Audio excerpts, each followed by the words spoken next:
De nouvelles images satellites laissent penser que l'Iran dissimule des activités nucléaires à caractère militaire. C'est ce qu'ont rapporté mercredi des diplomates occidentaux. Ils précisent que les photographies permettaient d'entrevoir des travaux d'aplanissement destinés à effacer des traces de radioactivité. Et à en croire les mêmes sources, celles-ci semblent correspondre au test d'une arme nucléaire. Ces révélations, qui proviennent de diplomates accrédités par la IEA, pourraient bien conduire à de nouvelles sanctions contre la République islamique. Pour Israël, ces éléments apportent la preuve que Téhéran ne poursuit qu'un seul et même objectif, la construction de l'arme atomique. Alerte contre des attentats en Turquie.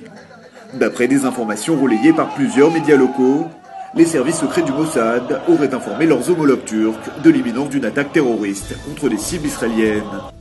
C'est ainsi que 4 Iraniens, membres de la force Al-Quds, une entité liée aux gardiens de la Révolution, se seraient dernièrement introduits sur le sol turc, avec comme objectif d'y perpétrer plusieurs attaques. De sources officielles à Jérusalem, on se dit persuadé que c'est le même type de cellule qui a mené le mois dernier des attaques contre les ambassades israéliennes en Géorgie, en Inde et même en Thaïlande. Coup dur pour le régime de Bachar el-Assad. Le vice-ministre syrien du pétrole, Abdou Roussameddine, a annoncé sa démission dans la nuit de mercredi à jeudi, devenant ainsi le plus haut cadre du régime à faire défection depuis le début des violences. Dans un message vidéo posté sur YouTube par des opposants, le vice-ministre du pétrole annonce rejoindre la révolution du peuple qui rejette l'injustice et la campagne brutale du régime. Dans son message, Abdou Roussameddine reconnaît avoir servi le gouvernement syrien pendant 33 ans, mais affirme ne pas souhaiter terminer sa vie au service d'un pouvoir criminel.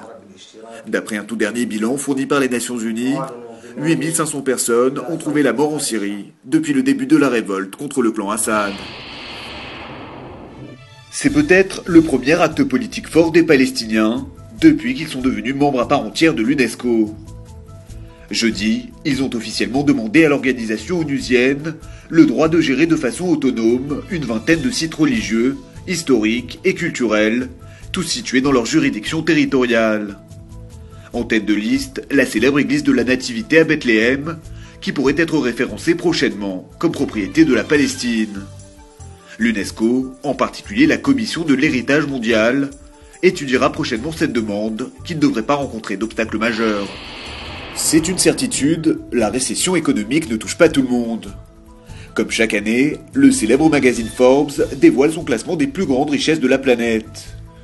Au total, 1226 milliardaires apparaissent dans ce prestigieux décompte.